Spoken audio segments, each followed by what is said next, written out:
बिस्मिल्लाहिर्रहमानिर्रहीम, अस्सलाम वालेकुम, सुबह खैर। आप देख रहे हैं एक्सप्रेसो, मैं हूं हिना आदिल और मैं हूं अली अनीक सैयद। उम्मीद आप खैर आफियत से होंगे, जहां भी होंगे हिफाजत से होंगे। जनाब, जिस तरह से आपने ओवर द वीकेंड देखा है कि सूरज और बादलों की आंख मचोली चलती रही है, उसी तरह से हम मुज़ाकरात भी देखते रहे हैं कि स्विट्ज़रलैंड में होते रहे हैं। तकनीकी मुज़ाकरात के दौरान पाकिस्तान की कामयाब सालसी के चर्चे रहे और गुज़िश्ता रोज़ बर्गन स्टॉक रिजॉर्ट में अमेरिका और ईरान के दरमियान मुज़ाकरात शुरू हुए, जिसमें तमाम फरीकैन पाकिस्तान की सालसी की तारीफ़ किए बगैर रह नहीं सके।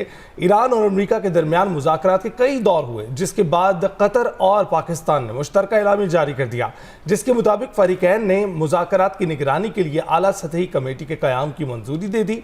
तकनीकी टीमें मुज़ाकरात फौरी शुरू करेंगी।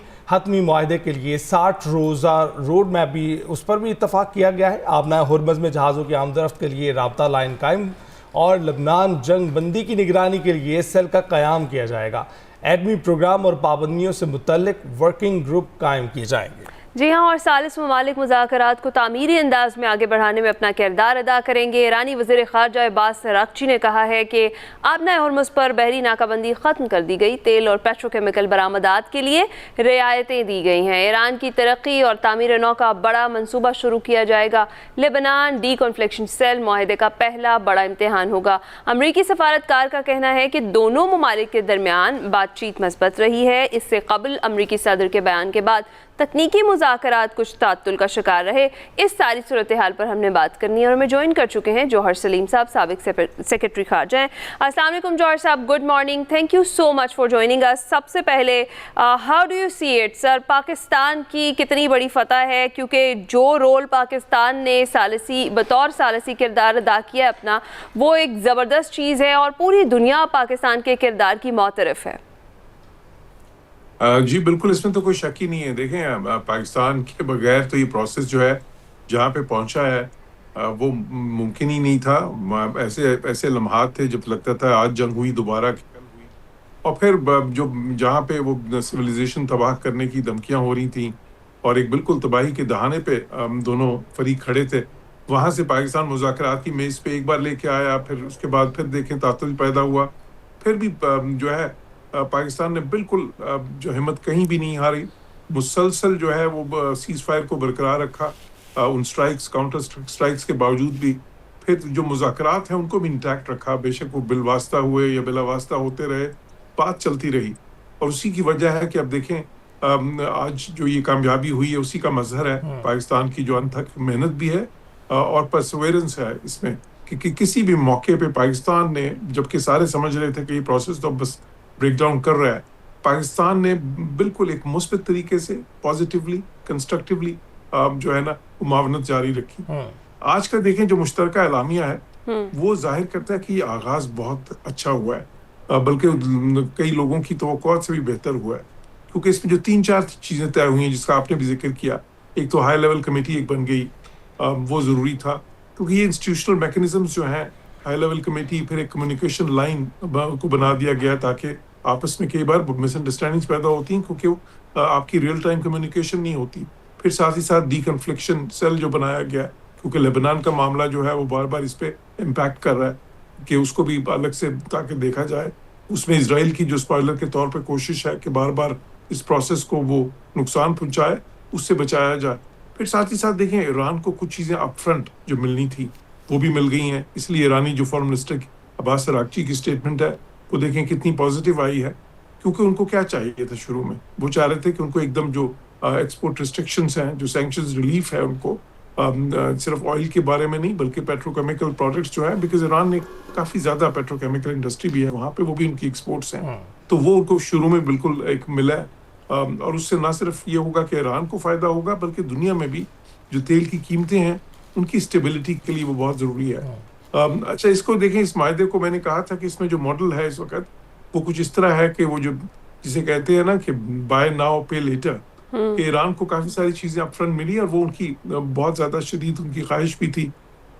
उसके बदले में फिर न्यूक्लियर पे जब मामलात होंगे जो ये टेक्निकल कमेटी करेगी, फिर ईरान को कंसेशंस देनी होगी। जाहिर है कि गिव एंड टेक से ही बात आगे बढ़ेगी। अब जो टेक्निकल कमेटी वाली टॉक्स हैं उसमें भी देखें अहम लोग हैं, अमेरिका की साइड से स्टीव विटकॉफ हैं, फिर जेरेड कुशनर हैं, ये दोनों बहुत ही काबिल जो है ना इत्तेमाद जो लोग हैं प्रेसिडेंट ट्रम्प के, एक तो उनके जाहिर है दामाद भी हैं जेरेड कुशनर जो, और स्टीव विटकॉफ पे भी उनको बहुत ही इत्तेमाद है। तो मैं समझता हूँ कि बहुत अच्छा आगाज है, बहुत मुस्बत है, और इसीलिए पूरी दुनिया इसकी मोतरफ है। जौहर साहब, आपने बहुत ही कॉम्प्रिहेंसिवली इस पे कमेंट किया है इस सारे प्रोसेस में जो कि अब ये हो चुका है, लेकिन ये बताइएगा कि इस वक्त पाकिस्तान की जो रिलेंटलेस एफर्ट्स हैं उसके बावजूद जो सैबोटाज करना चाहता है इसराइल इस सारे प्रोसेस को, इसका हिस्सा नहीं बन रहा है, और हम फिर उसका प्रेशर देख पा रहे हैं डोनाल्ड ट्रंप की अपनी ज़ात पर कि वो इस तरह के बयानात देने पर मजबूर हो जाते हैं जो इस प्रोसेस के दौरान जो है इस प्रोसेस को सारा साइड ट्रैक करने की सूरत हाल पैदा कर देते हैं, जिसकी वजह से अब हम देख रहे हैं कि दूसरा दौर जो है वो तातुल का शिकार हो गया है। आप इसको किस तरह से देखते हैं, कितना प्रेशर है इस वक्त डोनाल्ड ट्रंप पर? देखें, ये सब चलता रहेगा। ये मैंने कल भी अपने कुछ कमेंट्स में कहा कि देखें, 3 चीजें जो है ना वो इम्पैक्ट करेंगी। दाखिली सियासत जो है अमेरिका की, वो भी ज़ाहिर इस प्रोसेस पे इम्पैक्ट करेगी। दाखिली सियासत ईरान की भी, क्योंकि वहाँ पे भी हार्ड लाइनर्स और ज़ाहिर है प्रैग्मेटिस्ट के दरमियान एक नुक्ते नज़र का फ़र्क तो है, जो कि वाज़े हुआ मुश्तबा खमेनाई जो हैं सुप्रीम लीडर, उनकी स्टेटमेंट से भी, जब उन्होंने कहा कि मेरा नुक्ता नज़र तो ये नहीं था, लेकिन मैं उसके बावजूद इजाज़त दे रहा हूँ मुज़ाकरात की। फिर साथ ही साथ इसराइल की जो सियासत है, दाखिली सियासत सबसे ज़्यादा, क्योंकि इसराइल में तो ये है ना कि एक तो नेतन्याहू जो है उसके ऊपर करप्शन के मुकदमात हैं, उस पर वो अब्यूज़ ऑफ पावर के मुकदमात हैं, और वो कॉन्फ्लिक्ट जब तक जारी रखता है तो वहाँ पे वो इमरजेंसी इम्पोज किए रखता है, जिसकी वजह से वो सारा प्रोसेस, जुडिशल प्रोसेस रुका हुआ है। और वो उसकी ख्वाहिश भी है, कोशिश भी है कि वो रुका रहे। वो इसके बाद वो इसलिए एक के बाद एक कॉन्फ्लिक्ट जो है वो शुरू कर देता है। फिर उसके बाद बाकी भी जो वहाँ पे अपोजिशन है, जो बाकी पार्टीज हैं, वहाँ पे भी बहुत ज़्यादा फार राइट पार्टीज का असर है इस वक्त इसराइल पे। तो देखें, ये सब तो चलता रहेगा, इसमें कोई शक नहीं। सबसे बड़ी कोशिश इसराइल की होगी। As a spoiler, president Trump की जो स्टेटमेंट्स हैं उनको उस तरह से आप ना लें जिस तरह से वो बज़ाहिर नजर आती हैं, क्योंकि वो जो है स्टेटमेंट्स होती हैं वो उनके डोमेस्टिक ऑडियंस के लिए होती हैं। वो जो है, क्योंकि उन्होंने साथ साथ अपने डोमेस्टिक ऑडियंस को भी लेके चलना है।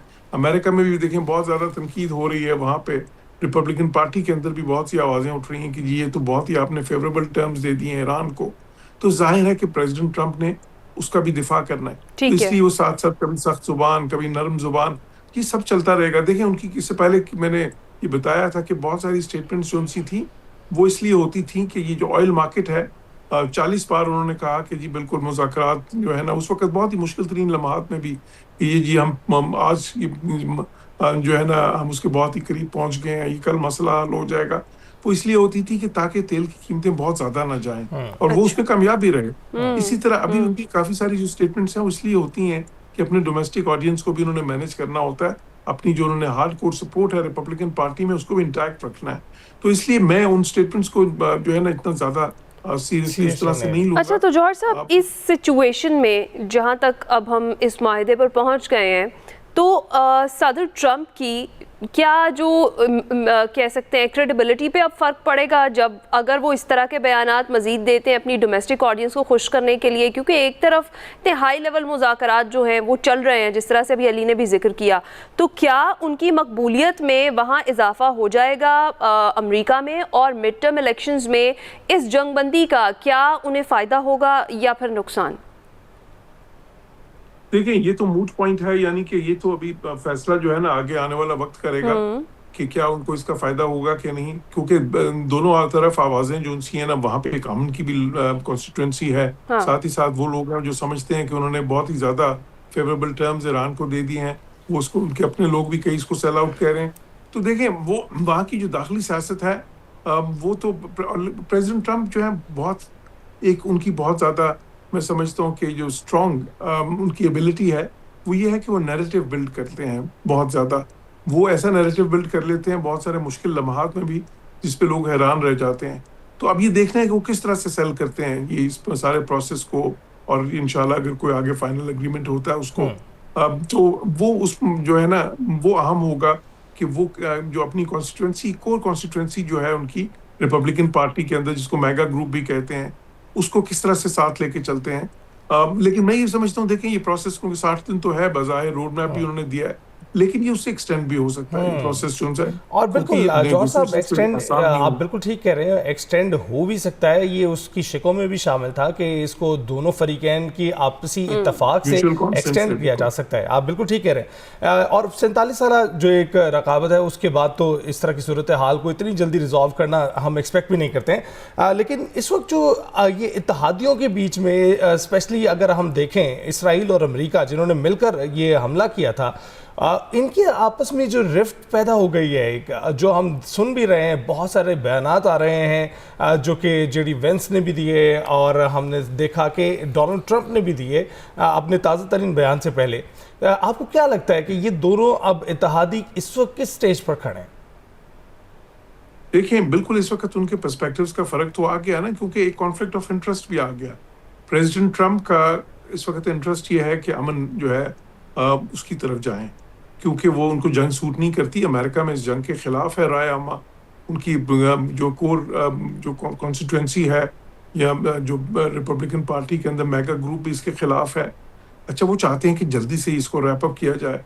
इजरायली, जिस तरह मैंने बताया, उनकी दाखिली सियासत ऐसी है कि वो नेतन्याहू को भी कॉन्फ्लिक्ट सूट करता है, जो उनकी इत्तेहादी हैं, क्योंकि कोalition हुकूमत इस वक्त वो नेतन्याहू हेड कर रहा है, उनको भी सूट करता है। और अपोजिशन में भी बहुत से लोग हैं जो जिनको जंगी सूट करती है। देखिए, इजराइल की तो एक लॉन्ग स्टैंडिंग पॉलिसी है जिसको कहते हैं मो द ग्रास। मो द ग्रास उनकी ये पॉलिसी है कि ये ग्रास वो लेते हैं जो उनके एडवर्सरीज हैं, कि उनको साथ साथ ये कॉन्फ्लिक्ट के जरिए उनको कट डाउन टू साइज करते रहें। तो ये तो उनको तो कॉन्फ्लिक्ट सूट करता है पेरेनियली, लिटरली इजराइल को। तो इसलिए वो कोशिशें उनकी जारी रहेंगी। ये जो है अमेरिका का और इजराइल का ये खलीज जो उनके आपस में है, जो है ना परसेप्शंस में, ये शायद और भी बढ़े। अच्छा, लेकिन जो अहम चीज है कि उसको किस तरह मैनेज करते हैं, I think that would be the litmus test. Right. अच्छा जौहर साहब, let's talk about Pakistan role once again. जिस तरीके से पाकिस्तान ने, हम बार बार डिप्लोमेसी की तारीफ़ कर रहे हैं, पूरी दुनिया मुतरफ़ है पाकिस्तान के किरदार की, कितना क्रूशल था पाकिस्तान के लिए जब दोनों फरीकैन थे वो विन विन सिचुएशन अपने लिए डिमांड कर रहे थे या चाह रहे थे। ऐसे मौके पर आपको लगता है कि पाकिस्तान ने, मेरा ख्याल है, दोनों को फेस सेविंग प्रोवाइड की है और वो सिचुएशन बना कर दी है जिसमें वो अपनी अपनी डोमेस्टिक ऑडियंस के सामने भी अगर जवाब दे हैं तो उनके लिए वो विन विन पोजीशन ही है। ये देखें, मैं समझता हूँ कि फेस सेविंग से भी ज्यादा, फेस सेविंग तो चलें, एक है ना कि आपके एक मिनिमल जो है ना मिनिमलिस्ट वो है ना पॉइंट ऑफ व्यू। मैं तो समझता हूँ कि पाकिस्तान ने एक ऐसी सिचुएशन क्रिएट की है जहाँ पे दोनों को एक विन विन मिल सकती है। पर ये विन विन उनको अमन और डायलॉग से मिलेगी, जंग से नहीं मिलेगी। जंग से सिर्फ लूज लूज ही मिल सकता है दोनों को। क्योंकि देखें, ईरान को जिस तरह की टर्म्स मिल रही हैं, इस तरह की उनको JCPOA में कहाँ मिली थी। एग्जैक्टली। इसी तरह अगर अमेरिका के पॉइंट ऑफ व्यू से बात करें तो वो एक देर पा अमन कायम कर सकते हैं। JCPOA तो चले 15 साल के लिए था।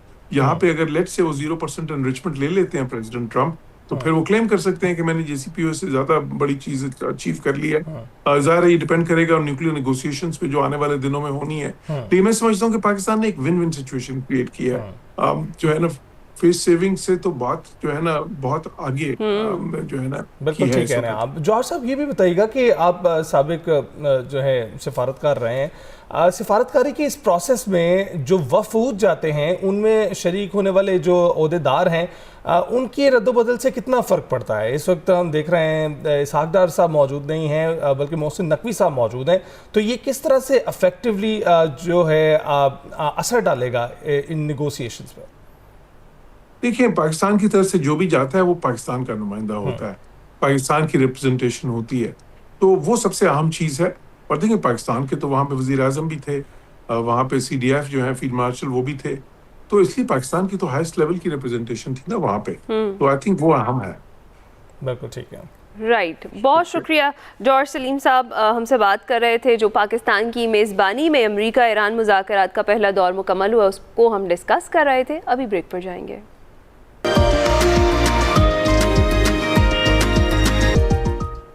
वेलकम बैक टू एक्सप्रेसो जनाब। ब्रेक पर जाने से पहले हम बात कर रहे थे कि स्विट्ज़रलैंड में तकनीकी मुज़ाकरात के दौरान पाकिस्तान की जो कामयाब सालिसी है उसके चर्चे हैं, और गुज़िश्ता रोज़ बागिंगस्टॉक रिजॉर्ट में अमेरिका और ईरान के दरमियान जो मुज़ाकरात शुरू हुए, और ये मुज़ाकरात तो पूरी दुनिया के लिए मरकज़ निगाह रहे। साथ ही साथ जो पाकिस्तानी वफूद हैं, ख़ास तौर पर जो पाकिस्तान के वज़ीर-ए-आज़म हैं, वो भी मरकज़ निगाह रहे, और वो हर बार हैरान भी कर देते हैं, कुछ ना कुछ ऐसा नया करते हैं। एक तो एफर्ट्स जो पाकिस्तान ने की हैं, जो हमारे वज़ीर-ए-आज़म शहबाज शरीफ ने की हैं, जो हमारे फील्ड मार्शल ने की हैं, जो पूरा जो वफ्द है उसने की हैं, वो तो एक साइड पर, लेकिन हर बार एक मुख्तलिफ ज़ुबान बोलते हैं और हमें भी हैरान कर देते हैं कि उनको इस पर भी उबूर हासिल है। बागिंगस्टॉक आमद पर जो हमारे वज़ीर-ए-आज़म हैं शहबाज शरीफ साहब, उन्होंने सहाफ़ियों से जर्मन ज़बान में गुफ्तगू की, और उस वक्त क्या सबके लिए बड़ा इंटरेस्टिंग था कि वो इस ज़बान पर भी उबूर हासिल है उन्हें, और वो इसमें भी बात कर सकते हैं। गुफ्तगू क्या हुई, पहले आपको वो सुनवाते हैं।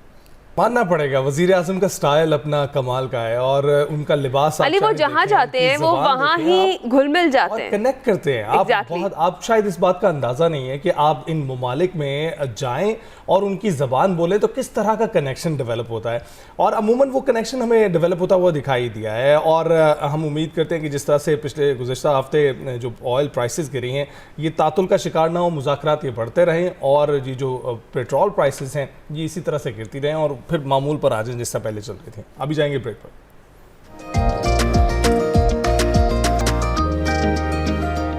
Welcome back. हम बात कर रहे थे निगोशिएशंस के हवाले से, जो अंडरस्टैंडिंग है मेमोरेंडम ऑफ अंडरस्टैंडिंग इस्लामाबाद की, उसके हवाले से हम बात कर रहे थे। 14 निकात पर तकनीकी इस वक्त जो है बातचीत चल रही है। एक दौर मुकम्मल हो चुका है और दूसरा दौर तातुल का शिकार है। हम इस पर ये बात कर रहे थे, लेकिन कल एक ख़ास बात है ना, आपने देखी है, कल फीफा वर्ल्ड कप के मैचेस चल रहे हैं। आप देखें कि फीफा वर्ल्ड कप के मैचेस के दौरान जब ईरानी जो टीम है उसके गोलकीपर ने तकरीबन 7 गोल रोके हैं बेल्जियम के खिलाफ, तो फिर जो बाकिर कालिबाफ का बयान आया उसमें उनका ये कहना था कि हमने जो है हम इसी तरह से अपने मुल्क का, अपने होमलैंड का दिफा करते हैं। तो ये भी एक सिंबॉलिक जो एक कॉनोटेशन थी वो उन्होंने इस्तेमाल की है। इस वक्त इस पर मजीद बात करनी है। हमने ब्रिगेडियर रिटायर्ड वक़ार हसन खान साहब, दिफाई तजज़ियाकार, हमारे साथ मौजूद हैं। उनसे इस हवाले से बात करते हैं। ब्रिगेडियर साहब, बहुत बहुत शुक्रिया, आपने हमें ज्वाइन किया। सबसे पहले ये बताइएगा, ये जो इस वक्त सिंबॉलिक और बयानिए की एक जंग हम देख रहे हैं, जिसमें हर मुल्क जो खासकर फरीकैन हैं, जो ईरान है, अमेरिका है, बयानात के ज़रिए अपनी सिचुएशन, अपनी पोजीशन को आया कर रहा है, वाज़े कर रहा है। आपको क्या लगता है कितना इफेक्टिव है? जी बिस्मिल्लाहिर्रहमानिर्रहीम, आई think that is part of the process, because domestic और इंटरनेशनल ऑडियंस जो है सबसे ज़्यादा ज़रूरी किस तरीके से आप इफेक्ट करते हैं, इम्पैक्ट करते हैं। लेकिन आई थिंक जो पार्टिसिपेंट्स हैं, एक बड़ी फीलिंग है, दोनों पार्टिसिपेंट्स और जो नेगोशिएटर्स हैं या आप कह रहे हैं पीस अमन करा रहे हैं, पाकिस्तान और Qatar, they are keeping everybody in good humour also. क्योंकि अभी भारत में मैं देखा था रात को जब ये पता चला कि प्रेसिडेंट ट्रम्प की ट्वीट आई है, तो and I was on Indian media yesterday, धुआं निकल रहा था लिटरली उनके स्टूडियो से, और आई डोंट नो किस चीज़ की परेशानी थी। मैंने कहा यार you should be very happy कि अमन हो रहा है, आपकी गैस की लाइनें लगी हुई हैं, स्टॉक मार्केट डाउन है, रुपीज अंडर प्रेशर, लेकिन आप क्रेडिट देने को तैयार नहीं। वी डोंट वांट इट, लेकिन कम से come have an objective analysis से आपको फायदा हो रहा है। तो ये I think this is the kind of book. तो 3 एंटिटीज हैं, कुछली पहले भी बात हुई, जो डिटेक्टर्स हैं या अमन के दुश्मन हैं, लेट्स से ज़ायनिस्ट हैं इजराइल में, नॉट इजरायली स्टेट या Israeli people. Then neocons हैं अमेरिका में। अच्छा इंटरेस्टिंग, कल माइक हकबी गए थे, एक जूश कोई कांग्रेशन था या मीट थी इजराइल में। Mike Huckabee is the investor of US to Israel, and he was saying कि मुझे पता नहीं कब ट्रम्प साहब फायर कर दें, बिकॉज जिस तरीके से वो शो करते हैं कि इजराइल के कितने सकते हैं, people are fed up with that. फिर इंडियंस आ जाते हैं माशाल्लाह, स्पेशली जो आरएसएस की गवर्नमेंट है, इन्होंने बड़ा जोर लगाया था। एंड आई डोंट नो, इनसे भी पूछे मतलब क्या मिलना है आपको, लेट्स से अगर अमन खतरे में पड़ता है, लड़ाई शुरू होती है तो सफर तो आप है, और एक तरफ फिर आ जाते हैं स्टेबलाइजर्स हैं। और मेरे ख्याल में जो वाइस प्रेसिडेंट जेडी वैंस की टीम है, लास्ट टाइम जब they came to Islamabad, already I think basic principle decide हो गए, डिस्पाइट आपने देखा कि बीच में एक काइंड ऑफ नजर आया, बिकॉज आपने जब पब्लिक ओपिनियन को शेप करना है तो जरूरी है कि ग्रेजुएटेड प्रोसेस के थ्रू हो, और ये हो रहा है। और आई थिंक जैसा खूबसूरत डिप्लोमेसी में पाकिस्तान का रोल था। अभी अल जज़ीरा ने जो जस्ट ऐड जिक्र किया है कि आज बड़ी सक्सेस हुई लेकिन वो ये कह रहे हैं जी कि विदाउट पाकिस्तान जो पहली थी, अलग से कहते हैं, जो पहला बुनियाद रखी गई, जो डी कॉन्फ्लिक्ट किया गया, वो उसके बगैर नहीं हो सकते। So they are giving all credit to Pakistan. I think exactly method of. बिगड़ साहब यहीं पर बात करते हैं पाकिस्तान का जो रोल है उसकी। आपको ही लगता है पाकिस्तान ने क्राइसिस डिप्लोमेसी की एक नई एग्जांपल सेट कर दिया, एक नया स्टैंडर्ड सेट कर दिया है, जिस तरीके से जो दोनों फरीकैन हैं, जो कोई और मुल्क भी मीडिएशन के लिए सामने नहीं आया जब तक पाकिस्तान ने मीडिएशन कराई। पाकिस्तान सिक्योरिटी स्टेबलाइजर बना इस वक्त जो पूरा रीजन है उसके लिए। और आपने पड़ोसी मुल्क की बात की, वहाँ तो आग लगी ही हुई है, धुआं यहाँ तक भी पहुँच रहा है। लेकिन ये जो एक साल है 2025 से 2026 तक का जो सफ़र हमने तय किया है, कितना ज़बरदस्त रहा है, कितना ज़बरदस्त तरीके से पाकिस्तान परफॉर्म कर रहा है, ख़ास तौर पर सफारती महाज पर। आई थिंक बड़ा इम्पोर्टेंट नुकता आपने उठाया। और वाकई जो आई वुड से कि 4 फैक्टर्स है उसके, क्योंकि एक तो जैसा आपने जिक्र किया कि बुनियाद रखी कि 2025 में जब आपने बुनियाद मखसूस में उनकी छुपाई की, एंड आई टेल यू आज जब भारत को इंडो पैसिफिक से निकाला गया, ये उसके रिजल्ट है। पहले भी डिस्कशन होती थी कि क्वाड में देर द पेपर टाइगर्स और ये 2 नंबर लोग हैं, हर तरफ खेलते हैं, फायदा उठा रहे हैं। They not any favour to US, Russia और चाइना। और आप चौधरी बने हुए हैं, और मुझे याद है इनके आरएसएस के एक लीडर थे उनका जी कि इंडो पैसिफिक में जो चलेगा फिर हमारी मर्जी से चलेगा। और उनको बड़ी फूंक दी फिर आई थिंक ओबामा ने, उसके बाद I think even I think Trump की फर्स्ट टर्म में। एक तो वो खत्म हुआ, so that is result of that. दूसरा था पाकिस्तान का स्टेशन कमिटी ऑफ नेशन, एक जिम्मेदार स्ट्रॉन्ग नेशन है and they very strong leadership. अभी आ जाते हैं लीडरशिप का जो रोल रहा है, डिस्पाइट क्या हमने देखा है कि भारत हो, ज़ायनिस्ट मीडिया हो, बिकॉज अभी तो नेतन्याहू ने डायरेक्टली पाकिस्तान के मीडिया और लीडरशिप को क्रिटिसाइज करना शुरू कर दिया है कि इनको, और फिर अपने अलग तरह से डिटेक्टर्स बैठे हुए हैं जो रोजाना they would make fun of it. जैसे खुदा न खास्ता कोई पाकिस्तान का पर्सनल मामला है या पता नहीं अमन को खतरे में पड़ जाएगा तो क्या हो जाएगा, लेकिन डिस्पाइट दैट जो लीडरशिप थी सिविल साइड पे शहबाज शरीफ साहब और मिलिट्री साइड पे अकील मार्शल सईद आसिफ और उनकी टीम जो है, ऑनेस्टली जितना इन्होंने सिंसियरिटी के साथ काम किया है and the way you know they have convinced and winning trust of Iran and US, China, Russian federation and the gulf में बड़े बड़े आई वुड से कि अल्लाह फजल से स्ट्रॉन्ग ममालिक है। तुर्किया है जो एक्सक्लूड डिप्लोमेसी में माने जाते हैं, इजिप्ट है, सऊदी अरेबिया है जिनका अपना प्रोविंस है, they then gave the baton to Pakistan के आप लीड करें। बिकॉज एक ट्रस्ट था सारी साइडों का, and that is I think because of the hard work by the leadership और उनकी टीम का है। और फिर आ जाते हैं जो रिजल्ट हैं। आई थिंक ये टीम के जब से लड़ाई बंद हुई, शहबाज शरीफ साहब का फेमस ट्वीट, उसके बाद फिर शूटिंग वॉर नहीं हुई बिटवीन यूएस एंड ईरान जो है, लाइट स्कर्मिशेस हुई हैं। डिटेक्टर्स एक साइड पे लगे हुए हैं लेबनान में, और वो समझते हैं कि यही जगह है जहाँ से वो फसाद क्रिएट करके इसको स्कटल कर सकते हैं, इंसाइट कर सकते हैं ईरान को। लेकिन मेरे ख्याल में they are keeping everybody in good humour, चीजें आगे की तरफ। बिल्कुल ठीक है। अच्छा ब्रिगेडियर साहब, दोनों स्पॉयलर्स की आपने बात की है, इस वक्त जो इसराइल की सूरत हाल है उसको किस तरह से देख रहे हैं? क्योंकि पहले उन्होंने मुखालफत अमरीकी एक सदर की थी जिन्होंने JCPOA करवाया था ओबामा की, और अब जो है बातचीत ये चल रही है कि अब वो ट्रंप की भी मुखालफत करेंगे जिन्होंने इतनी हिमायत की है उनकी। इस वक्त वहाँ दोनों के जो ताल्लुकात हैं उसको कहाँ पर देख रहे हैं आप?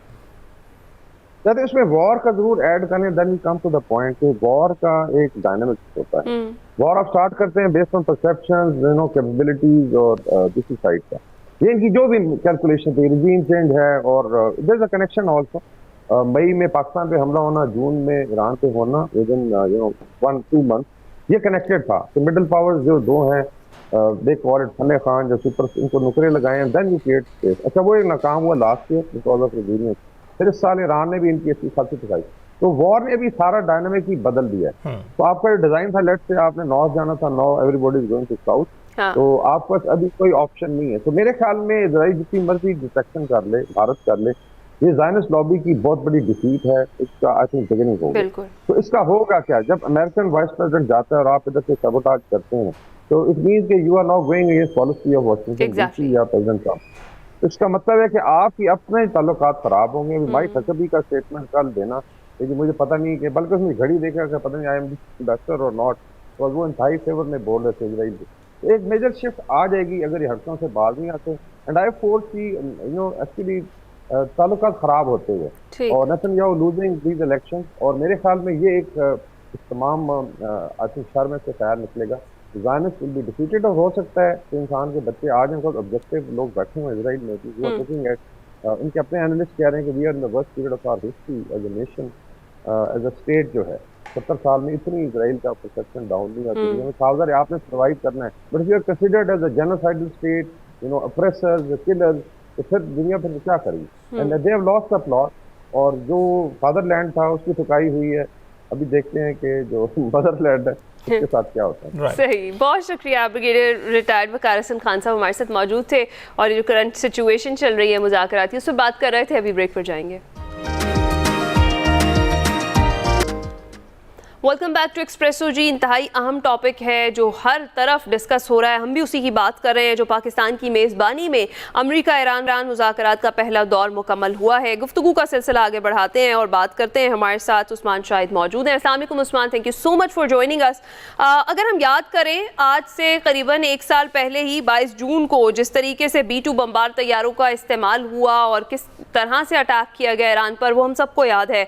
और उससे 1 साल बाद जिस तरह से अब मुज़ाकरात की मेज़ पर हैं दोनों फरीक़ैन, पाकिस्तान की कोशिशों के बाइस, अब आप इस सारी सिचुएशन को कैसे एनालाइज करते हैं? मेरे ख्याल में चीज़ें जो है बड़ी क्रूशल स्टेज के अंदर एंटर हो चुकी हुई हैं, और पाकिस्तान जिस तरीके से कोशिश करके लेके आया फरीकैन को उस MOU के बाद MOU की तरफ, उसके अंदर तो नो डाउट हमें ईरान का पलड़ा जो है भारी नजर आता है। 14 में से 13 जो अपना नुकात है वो तो नो डाउट आप कह लेंगे बिल्कुल वन साइडेड किस्म के हैं। पूरी दुनिया के अंदर ये चीज डिस्कस की जा रही है कि अमेरिका ने कंप्लीट सरेंडर किया इस डॉक्यूमेंट को साइन करने के हवाले से, लेकिन मुझे लगता है पिक्चर अभी बहुत बाकी है। आप देखें, अभी जो 60 दिन के अंदर ईरान ने चीजें गिव अप करनी है। अमेरिका कर चुका हुआ जो उसने देना था, लेकिन उसने दिया टेक्निकली नहीं है। उसने उस चीज को कंडीशनैलिटी के साथ रखा कि हम आपको वो सब देंगे, हम आपकी जो पेट्रोलियम प्रोडक्ट्स हैं उनको मार्केट में आने देंगे, उसमें ट्रांसपोर्टेशन का, उसमें जो इंश्योरेंस का मामला था और बैंकिंग चैनल एक्टिव करेंगे, लेकिन उस सूरत के अंदर के जब हमें आपकी तरफ से ये यकीन दहानी होगी कि न्यूक्लियर जो प्रोग्राम है उसे सस्पेंड कर दिया जाएगा। डोनाल्ड ट्रंप 20 साल की बात करते हैं, अभी लेट्स सी के कहां पे आके पॉइंट पे उनका कन्वर्जेंस होता है। दूसरा, उन्हें कहा गया कि न्यूक्लियर डस्ट तक एक्सेस करें। आपने जो बात की ना 22 जून को अटैक नतान्स पे इस्फहान में हुआ था, 1.5 साल चाहिए कम से कम उस न्यूक्लियर डस्ट को एक्सेस करने के लिए। इतना ज्यादा वहां के ऊपर डैमेज नुकसान हो चुका है। क्या इरानियन आने देंगे? उन्होंने तो एक इनका पायलट आने नहीं दिया था, आपको याद होगा जिस तरीके उठा के भागे थे। मेरा नहीं ख्याल ईरान इस चीज की तरफ जाएगा। और सबसे बड़ा पॉइंट यहाँ के ऊपर यह है कि ईरान को फायदा यह है इस मुज़ाकरात के अंदर कि न्यूक्लियर प्रोग्राम तो डिस्कस हो रहा है, मिसाइल प्रोग्राम की बात नहीं हो रही है, ड्रोन टेक्नोलॉजी की बात यहाँ के ऊपर नहीं हो रही है। और जो डोनाल्ड ट्रंप क्लेम कर रहे हैं कि मैं 2 महीने में नतीजा खेज मामला बना दूंगा, 20 महीने लगे थे JCPO को साइन करने के अंदर, जिसमें रिगरस किस्म के मामला को लेके पूरी वो टेक्निकल एक्सपर्ट्स टीम थी। यहाँ पे फिर आपने भिजवा दिया उधर जेरेड कुशनर को, स्टीव विटकॉफ को है। इसीलिए G7 की अभी मीटिंग जो हुई है फ्रांस के अंदर, उसमें यूरोपियन कह रहे थे कि हमें भी सीट दे, हमारा पोर्टफोलियो रिच है इस हवाले से, हम ईरान को कन्विंस कर सकते हैं, हमारी एक्सपर्टीज हैं। लेकिन वो ने इररिलेवेंट करके ट्रंप फिर बैठ गए हुए हैं। मुझे लगता है ईरान टाइम बाय करना चाहता है, वो चाहता है कि 3 नवंबर तक खींच के मामला को ले जाए। ट्रंप के पास टाइम नहीं है। एस्केलेशन ट्रैप के बाद अब वो इलेक्शन ट्रैप के अंदर आ चुके हैं। फिर ट्रंप का एक बहुत बड़ा प्रॉब्लम है, उनका उनकी इलेक्शन की जीत उस वक्त हो सकती है जब जंग बंद हो जाए, लेकिन नेतन्याहू की तरफ सिचुएशन अदरवाइज है। वो इलेक्शन तब जीत सकता है जब जंग जारी रहे, शुरू रहे। जी, वहां पे पैटर्न जो है डिफरेंट है। और फ्यूचर के इजराइल अमेरिका के रिलेशनशिप जो है वो किस तरीके से ट्रांसलेट होंगे, मुझे लगता है डोनाल्ड ट्रंप इस चीज के ऊपर आ चुके हैं। Frustration JD Vance Donald Trump की नजर आती है। याद रखें, अभी सिर्फ और सिर्फ रेटरिक के अंदर जो है तब्दीली आई है उनकी इजराइल को लेके। पॉलिसी लेवल के ऊपर वो चीज रिफ्लेक्ट करे तो मुझे लगता है समझ आएगी। उन्होंने प्रेशर एक्सर्ट किया। लेकिन उस्मान, तो आपने बिल्कुल ठीक कहा है कि इस वक्त जो है वो चाहते हैं कि जल्द से जल्द ये मामला किसी करवट बैठ जाए। यहाँ पर ऑपरेशन मिडनाइट हैमर की बात हुई, ऑपरेशन एपिक फ्यूरी की बात करते हैं। ये दोनों ऑपरेशन से इसमें अहदाफ अचीव करने की बात की गई और ये ऑपरेशंस अमेरिका की जानिब से किए गए थे। लेकिन अब ये दिखाई देता है कि अमेरिका खुद बैक ऑफ कर रहा है किसी ना किसी सूरत में, सारी सूरत हाल से अपनी जान छुड़ाना चाह रहा है। तो आपको लगता है कि ऐसा करने में वो कामयाब रहेगा इवन इन 60 दिनों के दौरान भी?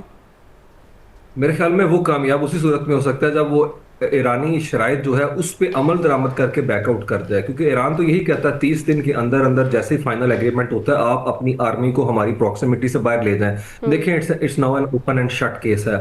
जो अमेरिका स्ट्रेटेजिक ऑब्जेक्टिव अचीव करना चाहता था उसमें से एक भी हासिल नहीं हुआ, सिवाय आपनाए हुर्मस के खुलने से मुतालिक जो अभी इसके अंदर क्लॉज थी, जो सेकंड क्लॉज है, उसके बाद तो कोई चीज ऐसी है ही नहीं जो इनकी फेवर के अंदर है। बाकी तो सारा डॉक्यूमेंट वो है जो ईरानियन चाहते थे। देखिए ईरान ने क्या लिखा, मसूद पेजेश्कियान कहते हैं रहबर आला ने कहा था हम नहीं बनाएंगे न्यूक्लियर आर्सेनल, तो हमने तो सिर्फ लिख के दे दिया है, इसके अलावा तो कोई एक टॉकिंग पॉइंट ऐसा नहीं है जिसके ऊपर जो, या स्टिकिंग पॉइंट ऐसा नहीं है जिसके ऊपर अमेरिका जो है वो हावी नजर आता है। 2 महीने के अंदर ऐसा क्या हो जाएगा? ईरान कहता है 3.67% से नीचे वो नहीं आएंगे न्यूक्लियर थ्रेशोल्ड का, और ये उनका एक सॉवरन कंट्री के कॉन्टेक्स्ट में राइट है जो एनपीटी उन्हें देता है, क्योंकि वो अभी तक सिग्नेटरी है उसके, और न्यूक्लियर डस्ट तक तो एक्सेस हो नहीं सकती। मुझे लगता है डोनाल्ड ट्रंप का लेवरेज बार्गेनिंग का बड़ा श्रिंक होता जा रहा है। लोअर हाउस के अंदर पिछले हफ्ते पास जो रेजोल्यूशन आई है वॉर को रोकने से मुतालिक, वो डोनाल्ड ट्रंप की पार्टी हार गई क्योंकि 4 लोग इस साइड पर चले गए हैं। अपर हाउस के अंदर जितने सेनेटर रिटायर्ड हो रहे हैं वो डोनाल्ड ट्रंप के खिलाफ हो चुके हुए हैं कि जोलो कॉकस के तहत एक उनका फिनोमेना है कि हम जिंदगी दोबारा नहीं मिलेगी, हम ट्रंप को टफ टाइम देंगे।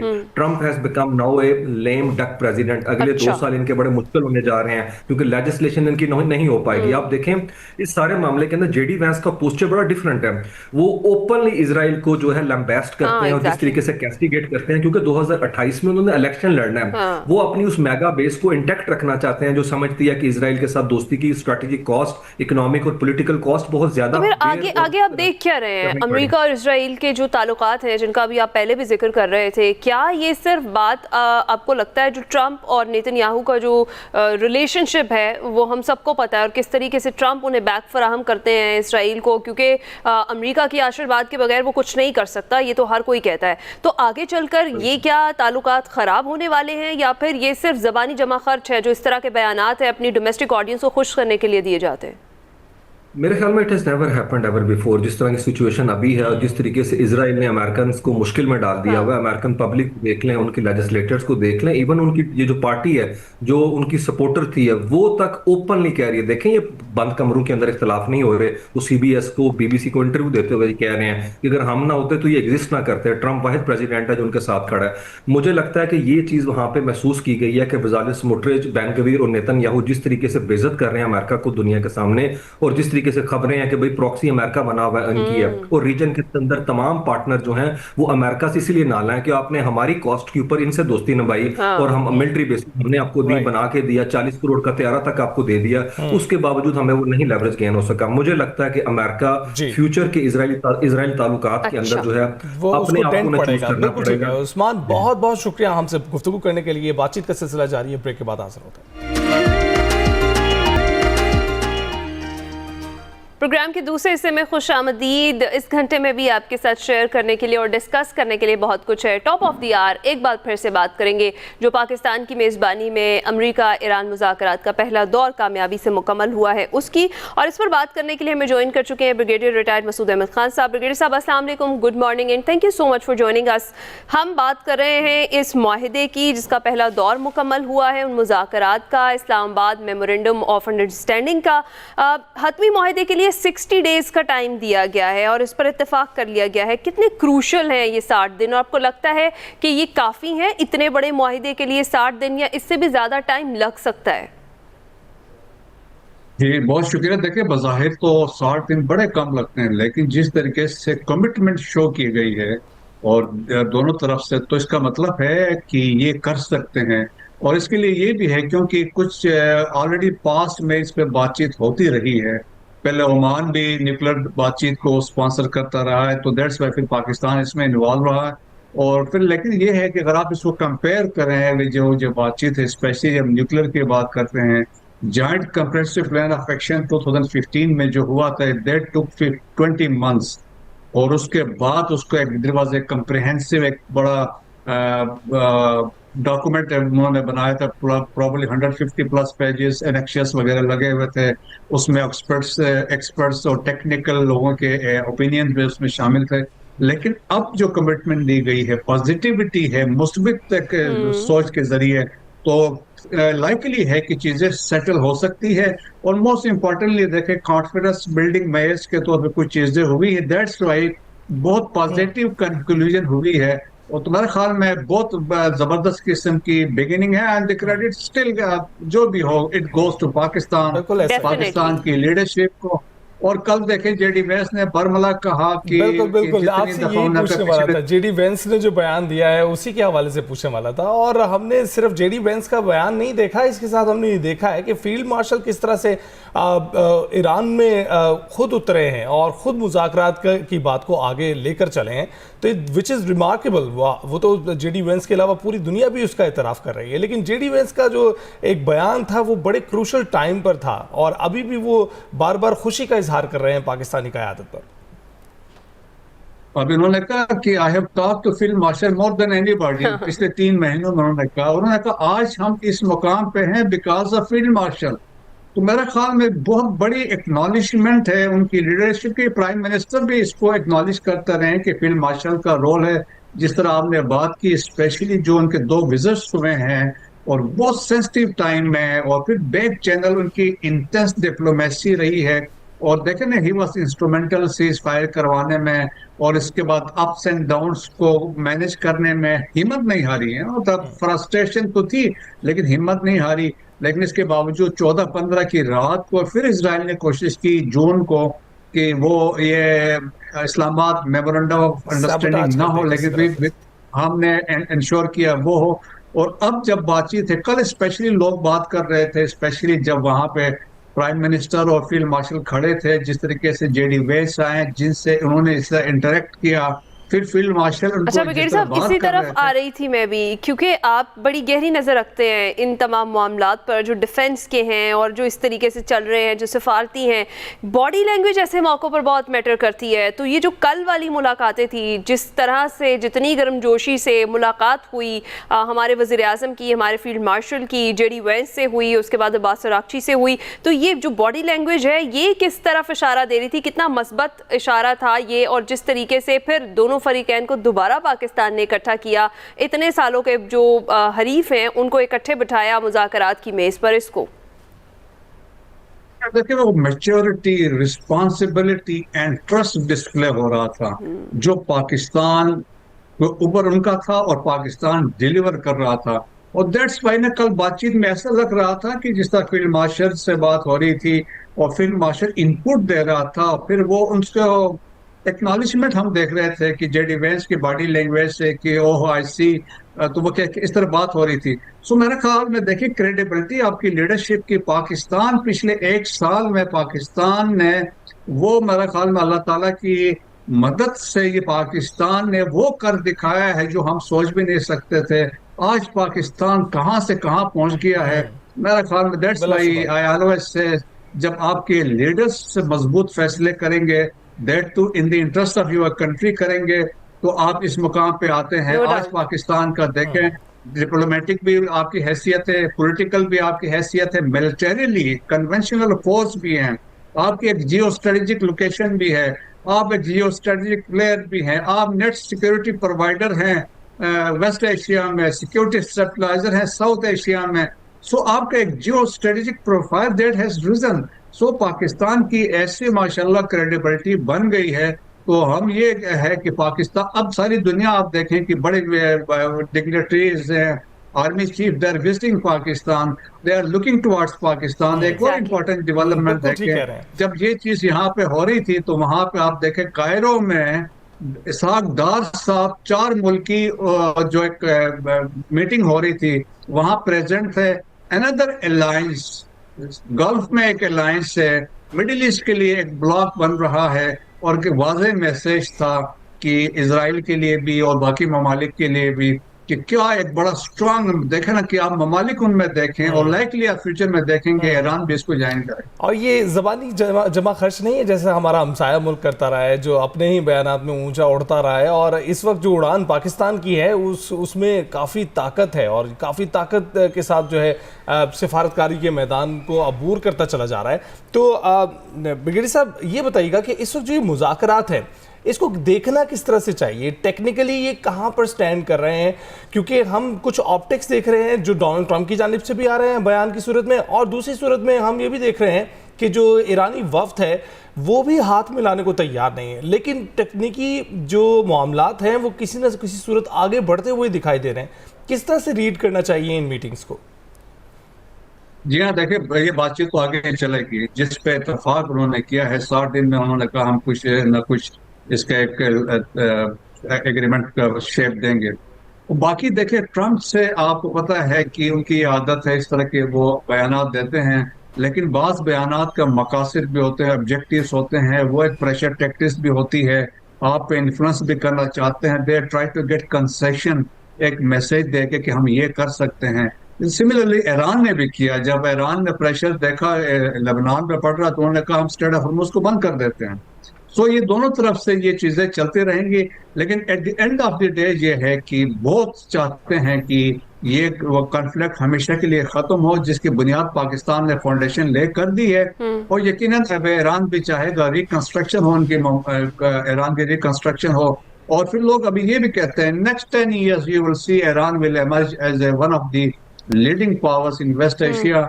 और वो इससे इसराइल को बड़ी तकलीफ है, क्योंकि ईरान वापस मेन स्ट्रीम पे आ जाएगा तो मजीद पावरफुल हो जाएगा। तो जो उसकी ख्वाहिश थी ईरान को तोड़ने की, डिसइंटीग्रेट करने की, और डिस्पाइट एलिमिनेशन ऑफ लीडरशिप, लेकिन वो कामयाब नहीं हुआ, तो इसराइल को तो बड़ी तकलीफ है। दैट्स वाई आप देखें कि अमेरिका में भी बैकलैश है ट्रम्प के अगेंस्ट कि उन्होंने सरेंडर कर दिया कि दैट्स वाई आपने देखा है कि जेडी वेंस का रिस्पांस किया है जब उन्होंने इसराइल की क्लास ली। तो ब्रिगेडियर साहब, फिर आगे चलकर ये ताल्लुकात जो अमेरिका इजराइल के ताल्लुकात हैं, इनको आप कैसे देखते हैं? क्योंकि एक जो है उसका फ़ायदा इसमें है, उसको इलेक्शंस में कामयाबी इस तरह से मिल सकती है कि ये जंग चलती रहे, और एक क्या फ़ायदा इसमें है कि ये जंग रुक जाए। और जिस तरह से अब सदर ट्रम्प जो ये माहिदा है, ये जिस क्रूशल पॉइंट पर आकर अब पहुँच गया है जहाँ दोनों फरीकैन बात कर रहे हैं, ऐसे में इस तरह के जो उनकी जानिब से बयानात दिए जा रहे हैं, आपको लगता है कि बज़ाहिर सिर्फ ये सुपरफिशियल हैं और सिर्फ डोमेस्टिक ऑडियंस को खुश करने के लिए हैं, या बहुत ज़्यादा प्रेशर इसराइल की तरफ से उन पर पड़ रहा है जिसको वो हैंडल नहीं कर पाते और वो फिर इस तरह के बयानात या स्टेटमेंट्स जारी करते हैं? देखिए, लोग ये कहते हैं कि इसराइल अमेरिका को चलाता है, कुछ लोगों का ये भी परसेप्शन है। और फिर ऊपर से ये देखें कि जब अमेरिका और इसराइल को देखते हैं तो इनके कन्वर्जन ऑफ इंटरेस्ट होता है, एक ही है। और फिर वो कभी नहीं चाहेंगे अमेरिकन देखा जाए तो कि इसराइल कमजोर हो, क्योंकि इसराइल के थ्रू वो उन्होंने कंट्रोल रखा है, इन्फ्लुएंस रखा है मिडिल ईस्ट में, वेस्ट एशिया में। अगर वो नहीं होगा तो वहां पे तो फिर ये पावरफुल हो जाएंगे अरब, फिर तो वो अमेरिकन की सुनेंगे नहीं। सो एक वो भी इनका इंटरेस्ट है, but at the same time American ये भी नहीं चाहेंगे कि इसराइल आउट ऑफ कंट्रोल हो जाए, तो वो कंट्रोल चीजें वो करना चाहेंगे। दैट्स मेरे ख्याल में उस वजह से वो इसराइली समझते हैं, अमेरिकन समझते भी हैं कि इंडिपेंडेंट भी है, प्रेशर भी उनके ऊपर है। अब 27 अक्टूबर को इलेक्शंस भी आ रहे हैं, ट्रम्प के लिए भी इम्पोर्टेंट है, नेतन्याहू के लिए भी ये इम्पोर्टेंट है कि ट्रम्प का बड़ा इन्फ्लुएंस है इसराइल पे, वो चाहेगा कि ट्रम्प उसकी मदद करे इलेक्शंस में। सो दोनों का आप समझ ले कि कन्वर्जेंस ऑफ इंटरेस्ट है। लेकिन ये है कि अब जो कमेटी उन्होंने एक सेल क्रिएट किया है टू मॉनिटर जो लेबनान के हालात और वाकयात को, तो मेरा ख्याल में अब प्रेशर पड़ेगा, क्योंकि अमेरिका के लिए for the time being pressure ये है मिड टर्म इलेक्शन से, पब्लिक ओपिनियन इसके अगेंस्ट है, जंग के खिलाफ है। तो अमेरिका की कोशिश होगी किसी भी तरीके से मिड टर्म इलेक्शन से जीते और निकले यहाँ से। बिल्कुल ठीक, बहुत बहुत शुक्रिया ब्रिगेडियर साहब हमसे गुफ्तगू करने के लिए। और हम देख ही रहे हैं कि किस तरह से ये निगोशिएशंस आगे बढ़ रही हैं। अभी जो फ्रेमवर्क दिया गया है 60 दिन का है, लेकिन हमने JCPOA में भी देखा था 1.5 साल से भी ज़ायद वक्फा लगा था। लेट 2013 में शुरू हुआ और जुलाई 2015 में जाकर उसकी तश्कील हो पाई थी और उस पर आमादा हुए थे दोनों फरीकैन। तो अब देखते हैं कि इसमें मज़ीद 55 या 56 दिन बाकी हैं, तो देखते हैं कि इन दिनों में क्या होता है और क्या हैपनिंग्स होती हैं और क्या मस्बत पेशरफ सामने आती है। अभी ब्रेक पर जाएंगे।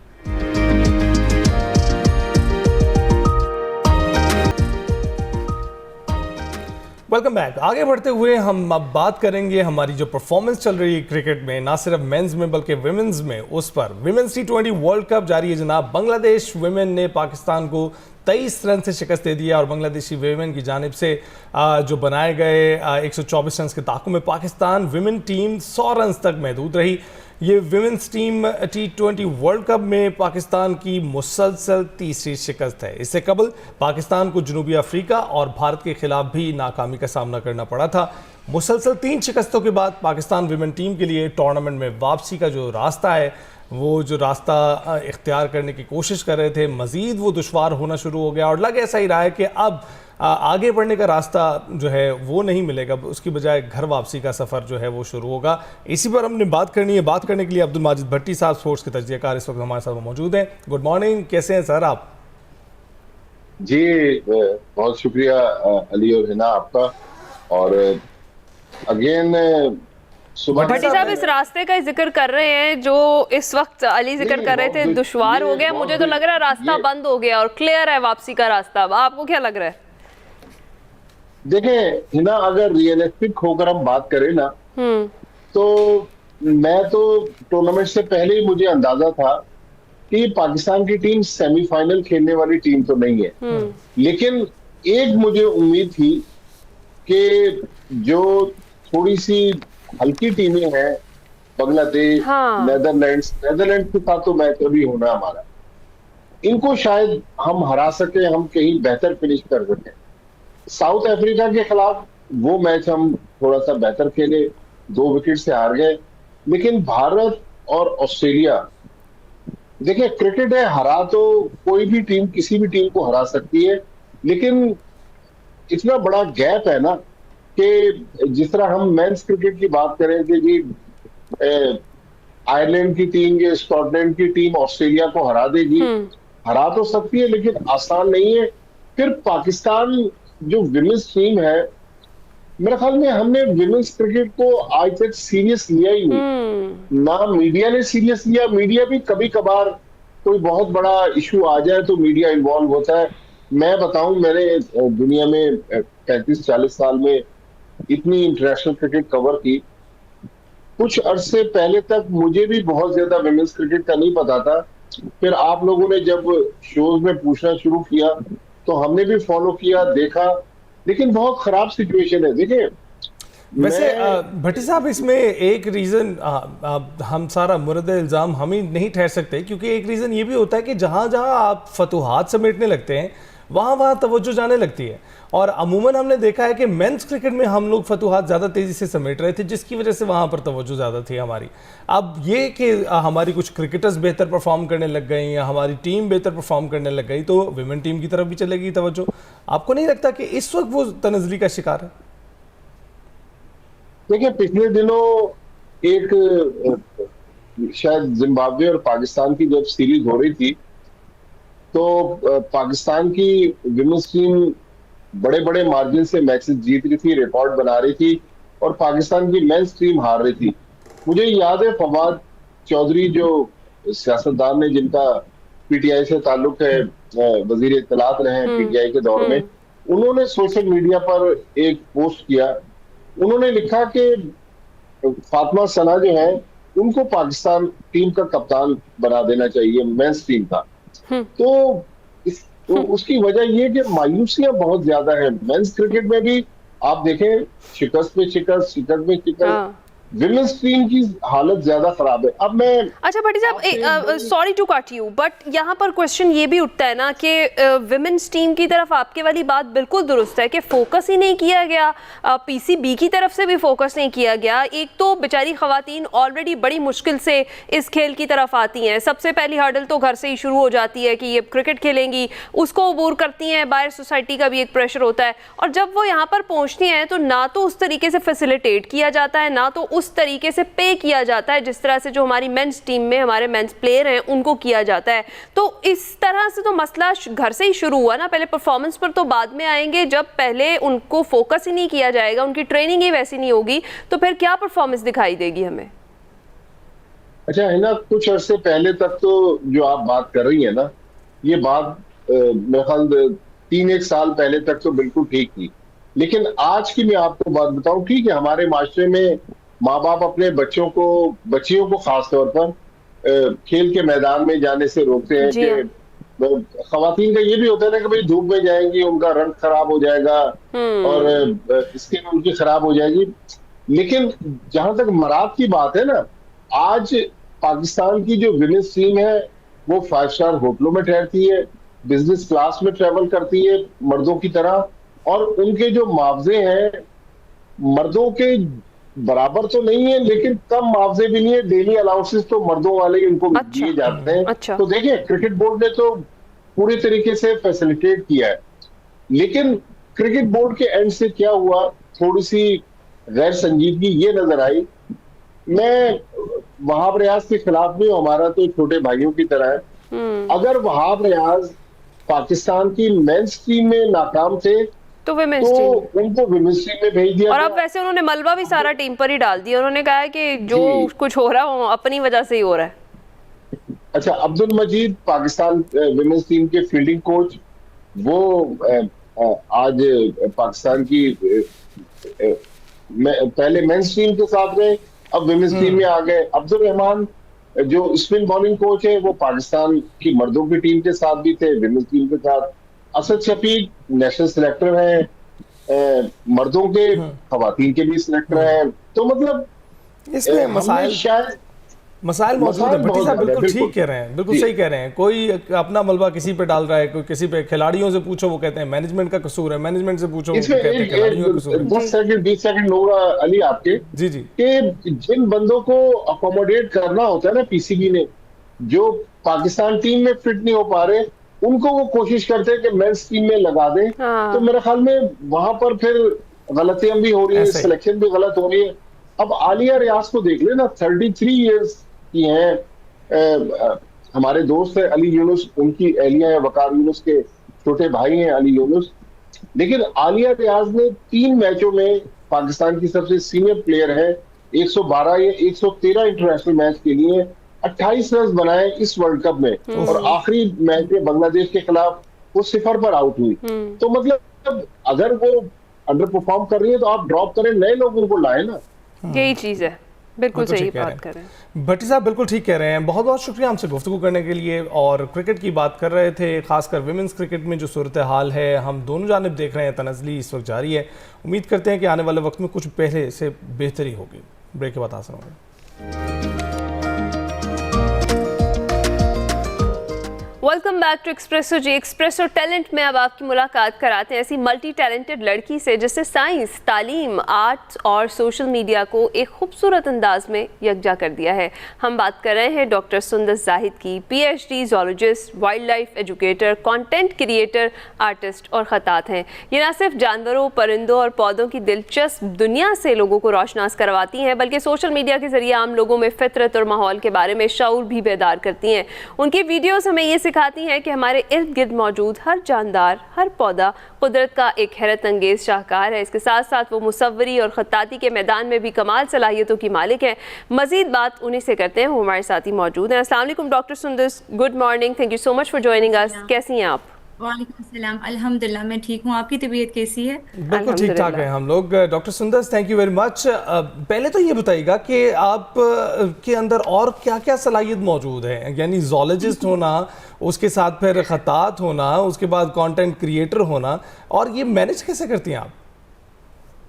अल्हम्दुलिल्लाह जो है, मैं जूलॉजिस्ट भी हूँ, मैं चाइल्ड साइकोलॉजिस्ट भी हूँ, मैं हिप्नोथेरेपिस्ट भी हूँ और पेरेंटिंग कोच भी हूँ। अल्हम्दुलिल्लाह साथ जो है बस अल्लाह पाक की ज़ात है, और मेरा बस ये मानना है कि इंसान को इल्म हासिल करते रहना चाहिए, चाहे वो आपकी फील्ड ना हो, मगर आप जितना पढ़ते हैं हर चीज़ को, जितना उसके बारे में लर्न कर रहे होते हैं, तो आपका जो हराइजन है वो थोड़ा वाइड होता जाता है। तो मैं अपने हराइजन्स को थोड़ा वाइड रखना पसंद करती हूँ। ज़बरदस्त ज़बरदस्त, आपने मज़ीद इजाफा कर दिया है। जो कैटेगरीज हमारे पास थी उससे भी ज़्यादा माशाल्लाह आप टैलेंटेड है। अच्छा बताइए, वाइल्ड लाइफ से आगाज़ करते हैं, यहाँ से मोहब्बत का आगाज़ कैसे होगा? अमूमन लड़कियाँ जो हैं वो डरती हैं इस तरह की चीज़ों से, और जो भी हम आपकी फुटेजेस में या वीडियोज़ में देख रहे हैं, आप तो बड़े आसानी से रेप्टाइल्स उठाकर उन्हें बड़े प्यार कर रही हैं, करीब से देख रही हैं, तो हम तो दूर से देखे तो भाग जाती हैं। आपकी मोहब्बत का आगाज़ कैसे हुआ इनसे? मोहब्बत जो है कि बचपन से थी। बचपन में ही मैं घर में बहुत सारे वियर्ड एनिमल्स उठा के ले आती थी, और बस सारे कहते थे कि बस ये बड़ी होगी तो ये बस इसने जो है कि जानवरों की डॉक्टर बन जाना है, कि ये जो है कि इनको देख रही होती है और इनके बारे में स्टडी कर रही होती है। तो फिर मेरी बाकी बहनें अल्हम्दुलिल्लाह डॉक्टर्स हैं सारी। मैंने अपने बापजान से कहा, मैंने कहा बापजान मैं भी डॉक्टर बनूंगी, मगर मैं ये वाली डॉक्टर नहीं बनती, मुझे जो है कि जूलॉजिस्ट बनना है, क्योंकि मेरी मोहब्बत जो है कि जानवरों के साथ ज़्यादा है। तो फैमिली की सपोर्ट थी बहुत ज़्यादा।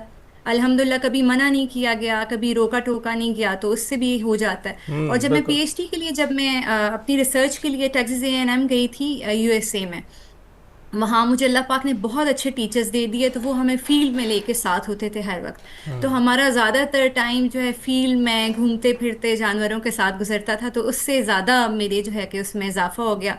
और काफ़ी रेप्टाइल एक्सपर्ट्स के साथ फिर काम किया मैंने, और उसके बाद मुझे डर तो पहले भी नहीं लगता था, मगर ऐसे आहिस्ता आहिस्ता जितना आपका पैशन ज़्यादा होता है, आपको अल्लाह पाक की ज़ात उस तरह के लोग देते रहते हैं, आप सीखते रहते हैं, और फिर आपका डर ख़त्म हो जाता है। फिर अच्छा एक टाइम डॉक्टर आता है साहब, कि ये तो कहते हैं लोगों को आपने educate बताया कि आपके उस्ताद जो है अमेरिका में वो आपको अच्छे मिले, उन्होंने थोड़ा सा और ईज कर दिया, लेकिन कुछ लोग ये कहते हैं कि वहाँ के जो जानवर हैं वो भी ज़्यादा सुलझे हुए हैं, वो भी डेवलप कंट्रीज़ के जानवर हैं, तो ज़्यादा वो ज़रा बिहेव करते हैं आपके साथ। और आप यहाँ पाकिस्तान में अगर वो जानवरों की बात करें तो दे आर वेरी अनप्रडिक्टेबल, ऐसा कुछ महसूस होता है आपको? अच्छा, देखिए जानवर दो किस्म के, एक पेट्स हैं, इसमें तो कोई शक नहीं, उनके पेट्स बहुत वेल बिहेव्ड होते हैं, कि उनको बहुत ही ट्रेनिंग्स और उसके बाद जो है कि घरों में रखा जाता है। जैसे हम अपने बच्चों की टेक केयर कर रहे होते हैं, तो वो अपने पेट्स की ऐसे टेक केयर कर रहे होते हैं। बाकी जो वाइल्ड एनिमल्स हैं, वाइल्ड एनिमल्स का बिहेवियर ज़रा से अनप्रिडिक्टेबल होता है, हर वाइल्ड एनिमल का अनप्रिडिक्टेबल होता है। आप जब उसके साथ बहुत सारा काम कर चुके होते हैं, फिर आपको थोड़ी समझ आ जाती है कि अभी ये इस बिहेवियर की तरफ आ रहा है, तो मुझे थोड़ा दूर रहना चाहिए। मैं मतलब जब मैं होल्ड करती हूँ किसी एनिमल को, मैं उसको पूरा स्टडी कर चुकी होती हूँ कि मुझे पता है कि अभी ये एग्रेसिव नहीं है, अभी ये मैं इसको होल्ड कर सकती हूँ और मैं इसके बारे में एजुकेट कर सकती हूँ। तो ये कि जितना आप काम ज़्यादा करते हैं, तो आपको एनिमल के बिहेवियर का पता लग जाता है। राइट। अच्छा डॉक्टर साहिबा, ये बताइए कि पाकिस्तान में आपके ख्याल में, आप बड़ा काम भी कर रही हैं, आप बड़ा करीब से देख भी रही हैं, वाइल्ड लाइफ को कौन कौन से ख़तरात जो हैं वो दरपेश हैं, और आपको क्या लगता है कि जो ख़ास तौर पर हमारे शहरी इलाके हैं, यहाँ पर कौन से जानवर और परिंदे ऐसे हैं जो तेज़ी से कम हो रहे हैं? जो सबसे बड़ा ख़तरा हमारी वाइल्ड लाइफ को है, वो लोगों में अवेयरनेस ना होने का है। यानी हमारे लोगों में बिल्कुल भी अवेयरनेस नहीं है, वो हर चीज़ से डर रहे होते हैं, हर चीज़ को देख के परेशान हो जाते हैं। उनको बस ये लग रहा होता है कि ये चीज़ हमें ख़तरा पहुंचा देगी और हम इसको मारेंगे तो हमें जन्नतुल फिरदौस मिल जाएगी, तो वो जो भी चीज़ है उसको देखते ही मार देते हैं। यानी हम लोगों को बस ये समझने की ज़रूरत है कि अल्लाह पाक की ज़ात ने कोई भी चीज़ फालतू नहीं बनाई हुई। एक पूरा ट्रायंगल है दुनिया में जो कि बैलेंस रखने के लिए अल्लाह पाक ने बनाया। जब भी हम किसी चीज़ को मार लेते हैं तो वो ट्रायंगल डिस्टर्ब होता है।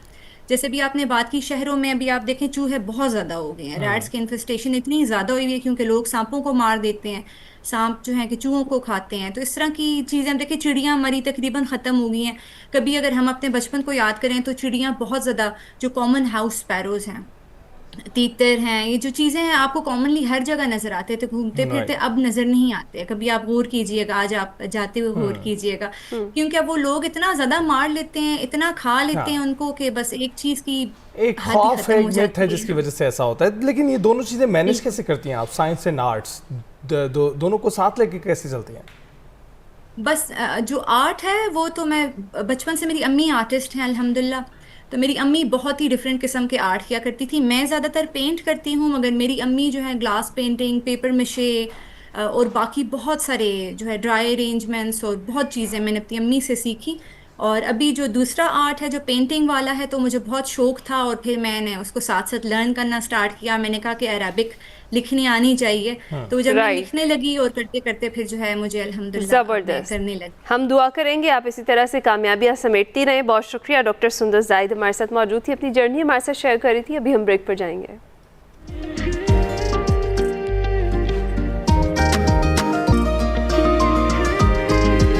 Welcome back. अब देखते हैं हमारा सेगमेंट निकले तेरी तलाश में, जिसमें तारड़ साहब ये वजह बता रहे हैं कि उन्होंने कभी दानिश्वरों और अदीबों को हम सफ़र क्यों नहीं बनाया। आइए देखते हैं।